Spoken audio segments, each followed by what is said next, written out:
How you guys doing? Hi, John. 911 Von Cruel. Hey, Von Cruel, you're on time today. Hi, Dartmouth, John, Jimmy, Michael. Hi, Michael, Damon. Good to see you guys. Um,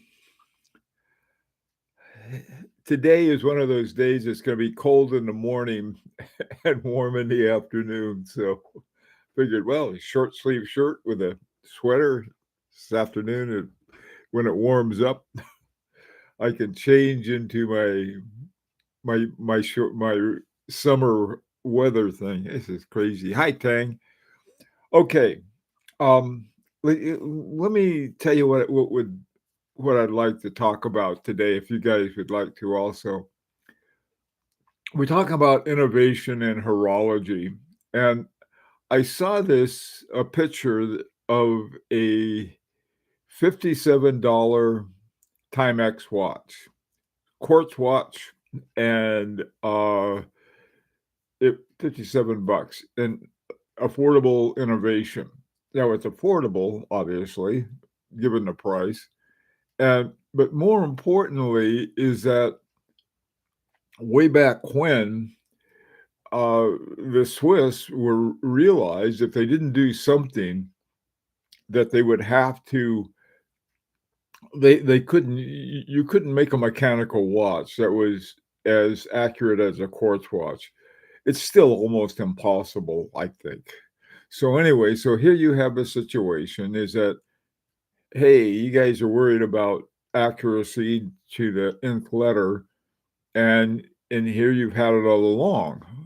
And so I thought, well, okay, we all like affordability, and we all like sort of, I should say, constant force innovation of some sort or some other kind of mechanical innovation in our timepieces. Uh, this one is sort of I don't know if it's a whole lot of innovation to it, but it's 1930, which was sort of aping the early watches when they went from pocket watches to wristwatches, and essentially what they did was that they added lugs to a pocket watch, and off it went. So I was thinking, well, what kind of fairly affordable innovations in horology are available that aren't going off into quartz land? Okay. Um, Let me preface it with a few other things too. Uh, I got all excited when I looked at Luca Soprano's Derek Pratt Remontoir Egalite. Okay. And the price tag on the thing was over 100,000 Swiss francs. And it's like, forget about it.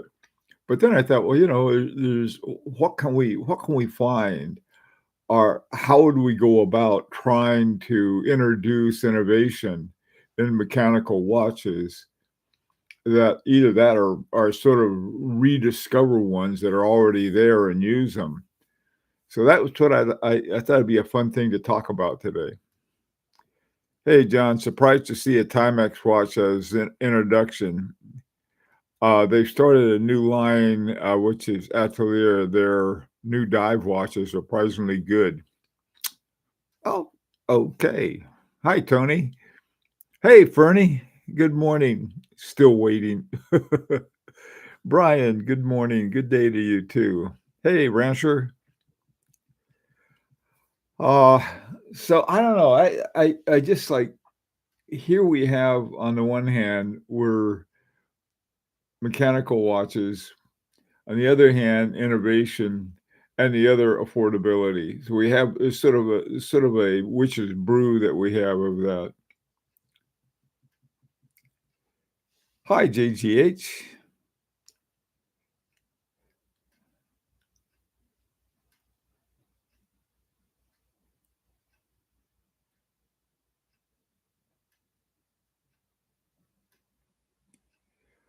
Um, well, Von Cruel, I think what Soprano did, he basically implemented Derek Pratt's, and there's no reason that somebody else couldn't do it too. I mean, let's face it. Uh, this but going down that path is what other kinds of things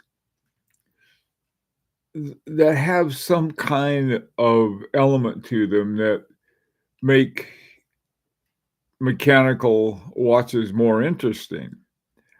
Uh, the a lot of emphasis from what is put out as high horology, a lot of the emphasis is on finishing. In other words, you get it all polished up and looking really nice. That's good. Well, that doesn't do anything for the most part for your running things. I mean, making things work. Now, um, whether the Swiss or the Chinese or the French or the Germans or the Americans come up with an innovation, isn't that important who does it? Um, but rather that they do it, make it affordable. Um, some of the stuff that Roland Murphy, RGM, has done here in the United States. A lot of the stuff he does, he simply takes these old Hamiltons and fixes them up. And I was wondering, well, that's one way to do it. This guy I know he bought a whole bunch of Fuzzy and chain movements. I don't know why. Um, and but and but the problem with Fuzzy and chains always sort of fattened up the case a bit. And then Roman Gauthier came along and he used a snail cam instead of a Fuzzy and flattened it out. But then that thing cost a fortune. So he's selling it for a fortune, I should say. Do these things necessarily have to be that expensive? And how would that happen? I mean, you take um, Derek Pratt's uh, Remontoy Galate. Now, does that have to be over 100,000 Swiss francs? True, Luca implemented it, but only used, he basically took what Pratt has laid out before he died and said, okay, here it is, guys. And for some reason, it hasn't been implemented very much. And probably the reason for it is it's very difficult. But a lot of the things that can be very technically difficult to do in using pure mechanics, there may be a way that it could be done less expensively if they either did enough of them. That's usually the way the price comes down, is by the volume. I don't know. I'm just sort of, blue skying this. This is how come I thought would be an interesting topic.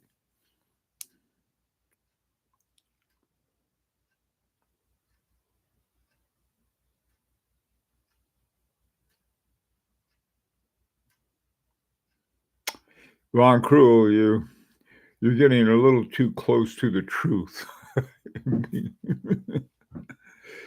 Hi, Allie.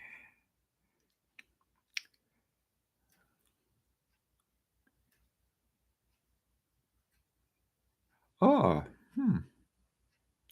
Hi, Mike. Let's see. Omega coaxial escapement is on the affordable side. Good point. And then they had to go and spoil it with sticking in a silicone hairspring, thanks to Swatch. Yeah, no, that was one thing that sort of you get a sort of pre-silicon Omega with a coaxial escapement. That would be a great thing. Hi, Tim.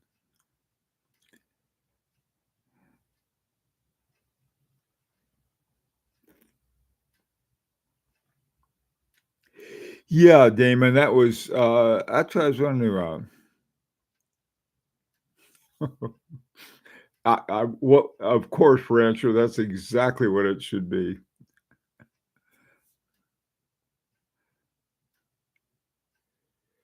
Annual calendars.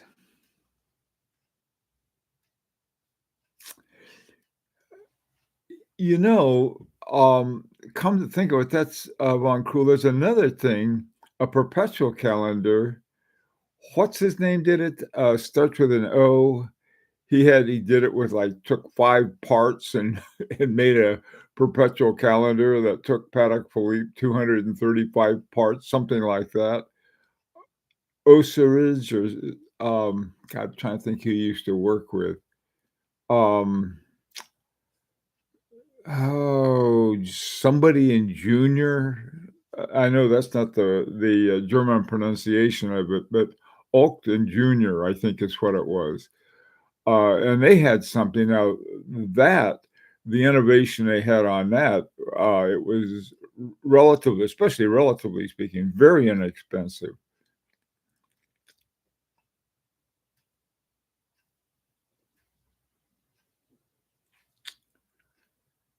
A power reserve. Yeah, that I think is one of the I agree with that, Rancher. That's one of the coolest things around. I'm trying to think if I got something I can grab. So here we go. That simply is I wonder where exactly that goes. Now, the, FP Journe's Chronomet Souverain, uh, has got one. It's just this little old, power reserve indicator. That's a really interesting thing, though, is that how do you gear for that? Is it something really simple? Because it looks it, but it might not be. But that's a great point. Octon Jr. Thanks, Brian. That's who I was thinking of. And the perpetual calendar, I've always been impressed with that. They did it in such a smart way. I mean, there's sort of ways like in programming, we used to strong arm programs, which would be just throw enough code at it until it worked. But the way to do it is that you'd want something more simpler and elegant. And I think that that's Ostin or whatever the guy's name is, that kind of genius. You know, another guy had the same kind of genius and still does is Jean-Marc Viderec. Most of the stuff that he does, the most incredible stuff, is relatively simple in terms of not simple in the sense that it's brilliant innovation.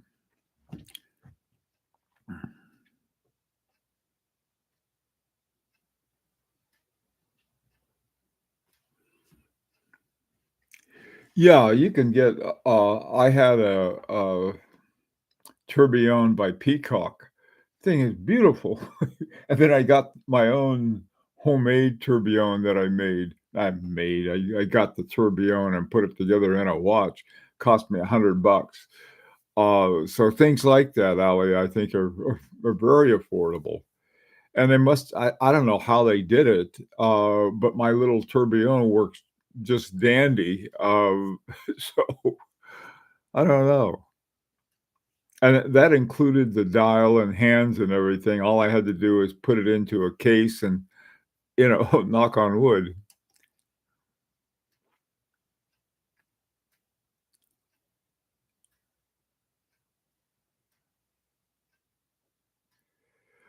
Oh, Altar. The Elegante, the thing about it that makes it, as far as I'm concerned, true innovation is the fact that, first of all, F.P. Journe made the quartz movement. But more importantly, what he did, he added what looks like a remontoire. It really does. Is that this little thing is a little rotor? Put a rotor in there, and when the rotor doesn't move for a certain amount of time, it turns off the electric current or it turns it down to something that the battery is using hardly any at all. The idea originally, when he first came out with that, was that it was supposed to last for 50 years. because when you took off your Elegante and hit the sack, it'd stop. Except it would keep the time in the just sort of the electrical currents without having to move the hands, which is what I guess drains the current more so.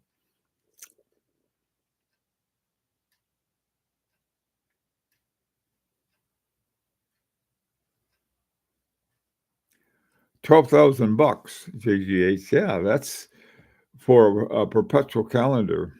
My favorite perpetual calendar is while the the Oxen Junior, I think, is one of them. The other one is the one that Moser has.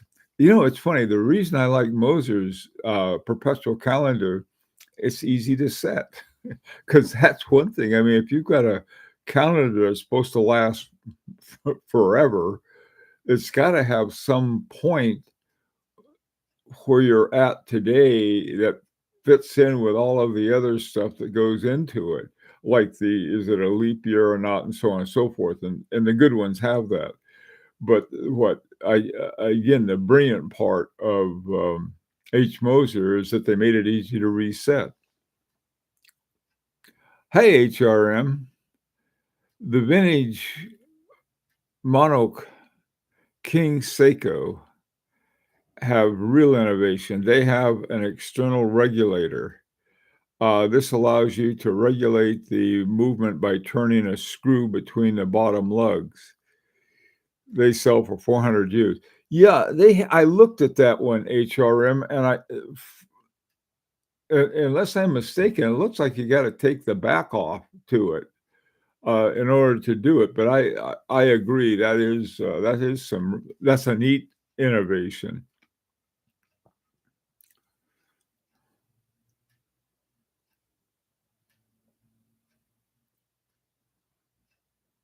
Oh wow, Michael, that's another one. The one from Harboring 2, a chronometer that has, the other thing about you mentioning Harboring 2, he's another guy I think who's got that kind of he's really sharp mind that comes up with solutions that work well but don't cost a fortune.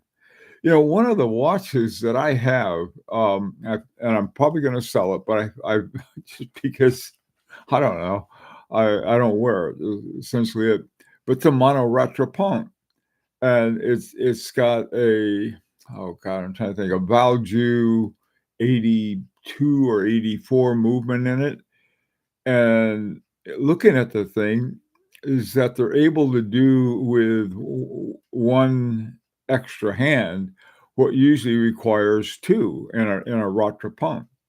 So it's kind of innovation.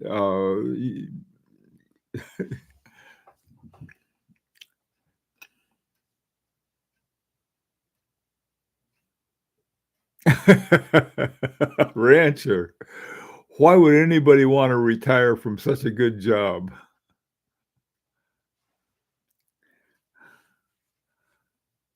Hey, Abdul, how you doing?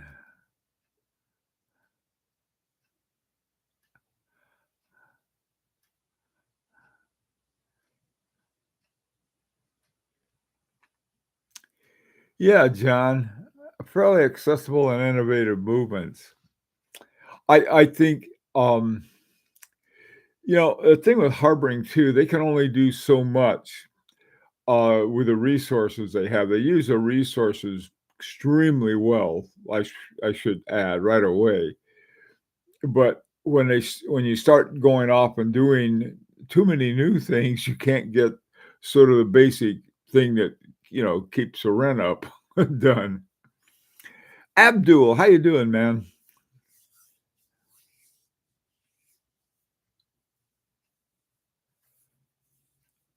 Okay, yeah, well, cool. See, that's the whole thing with quartz. That was what the point that I had of putting that $57 quartz Timex on the announcement is that it's the kind of thing that sort of punches high horology in the eye, so to speak.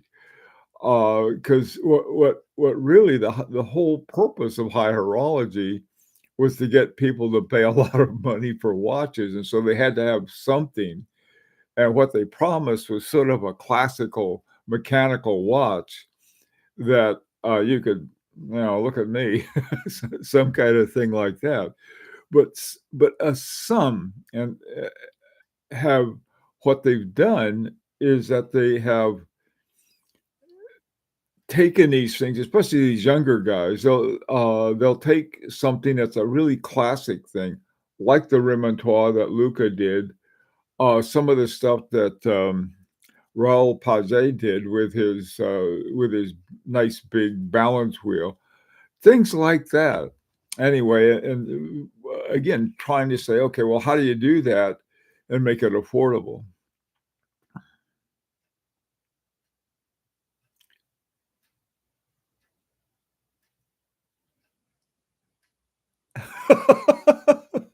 Who's got a jockey cap? I gotta get a jockey. I tell you what, Rancher, you get a jockey cap and I'll have my beret.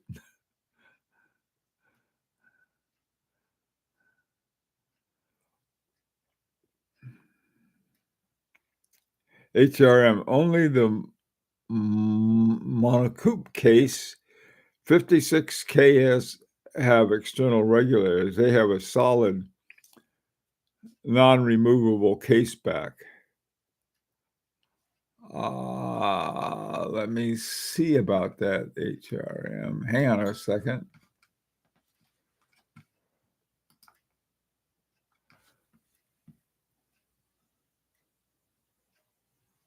Send.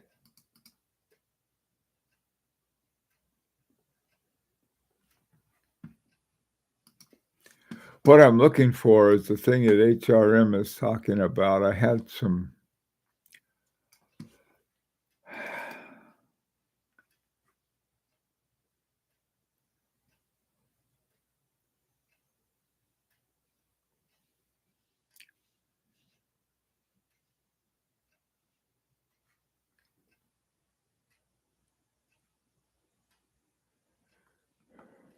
I got too much stuff all over the place. Um, what I'm trying to find is the movement that HRM is talking about. It's the Seiko with a little. It's sort of you take uh, a it's sort of a screw drive for your regulator, and you can and then externally you take a screwdriver and you put it in there, and you can turn it one way or the other. I From what I've seen, or at least the picture I had of it, it's, let me see, it should be right here.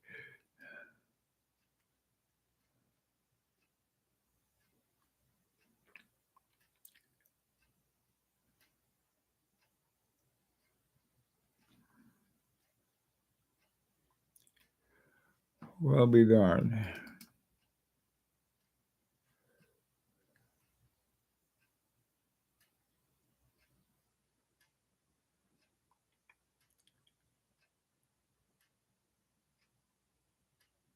Ah, here we go.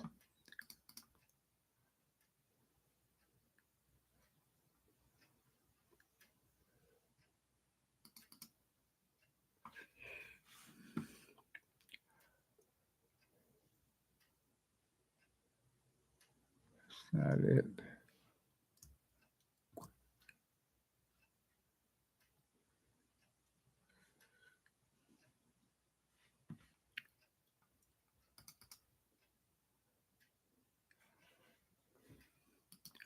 Okay, here's the thing. I wanna show you what, HRM is talking about, and, it's something I think would be I think it'd be a cool thing in a watch. Let me, bring that up for you. Okay, see this thing right here?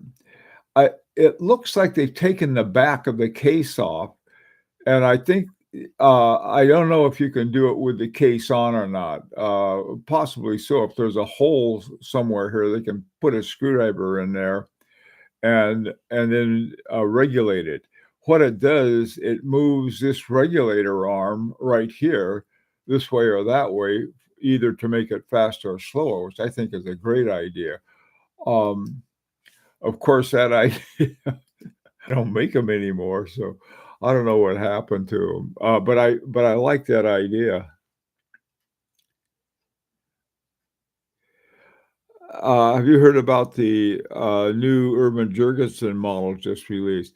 Rancher, I think the ones they released, those are the expensive ones, aren't they? They're all over 50,000 Swiss francs, I think.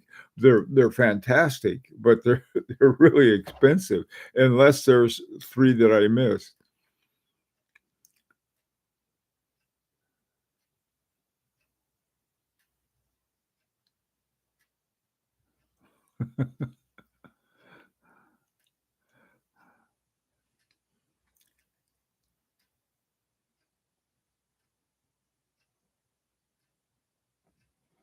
Yeah, John, you're right, about the conservative and the prices are. Hi there, Alpha. My hair bring. Oh, yeah. Yes, yes. That is fun. That's a fun watch. The harboring watch that I can't pronounce. The for food Fudayante, something. I'm sorry about that. I just can't afford it. Um,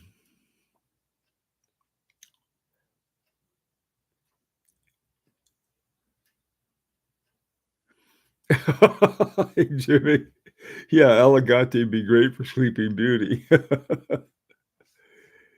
Oh, I think perpetual calendar watches are great, but somehow they don't attract me much. I think, I have no interest in perpetual calendars. At my age, I'd run out before they would. I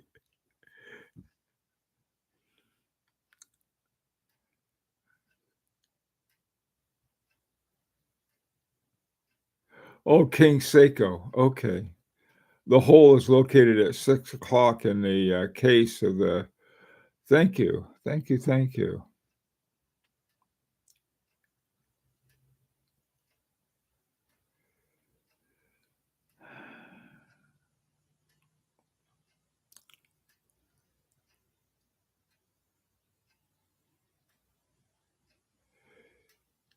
Huh.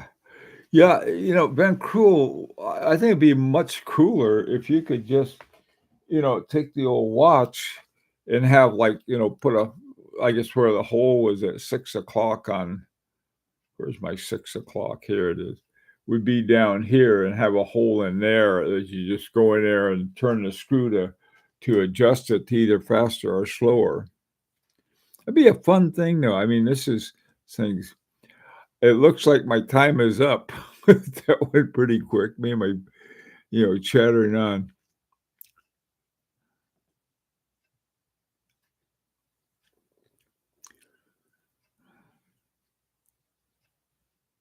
Yeah, well, there are all kinds of possibilities of what could happen, but this is, I suppose, to some extent, is that it, uh, it's it's very difficult to come up with innovations that are affordable unless you go into sort of, I don't say, well, not necessarily mass production, but at least seriously multiple production.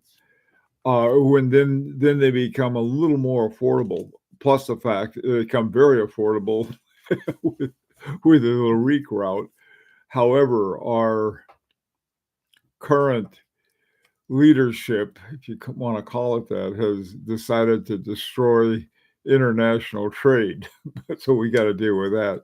We got to be tough to be a watch collector. Watch collecting, I decided, is not for wimps. So you guys are tough. All right. I gotta run. Oh, hey, by the way, in just a couple weeks, uh, from Wednesday, I think coming Wednesday, and then a week no, not Wednesday, but Friday. A week from Friday, 2 weeks from Friday, is the Watch Time show in New York. Hope some of you guys are gonna be able to go. Hope to see you there. Take care. Michael, I'm trying to I think I have a home for yours. Thank you.